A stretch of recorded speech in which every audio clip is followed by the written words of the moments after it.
Casting couch లైంగిక వేధింపుల ఆరోపణలు మలయాళ ఇండస్ట్రీని కుదిపేస్తున్నాయి. ఇప్పుడు దీనికి డ్రగ్స్ మరకలు అంటుకోవడంతో సంచలనం రేపుతోంది. కొచ్చిలోని ఓ హోటల్లో డ్రగ్స్ వాడకంపై అందిన సమాచారంతో పోలీసులు జరిపిన దాడిలో నటుడు షైన్ టామ్ చాకో పేరు బయటకు వచ్చింది. హోటల్పై పోలీసులు దాడి చేస్తున్న సమయంలో అప్పటికే డ్రగ్స్ తీసుకుంటున్న నటుడు చాకో హోటల్ నుంచి పారిపోయినట్లు వార్తలు వినిపిస్తున్నాయి. దీనికి సంబంధించిన వీడియోలు ఇప్పుడు సోషల్ మీడియాలో వైరల్గా మారాయి.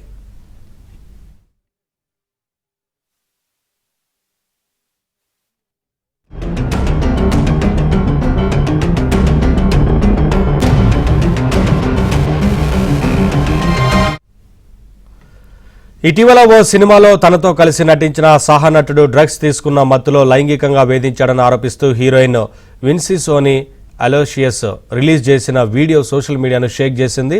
డ్రెస్సింగ్ రూమ్ వద్ద తనతో అభ్యంతరకరంగా మాట్లాడి ఇబ్బంది పెట్టాడని విన్సీ సోనీ ఆరోపించింది.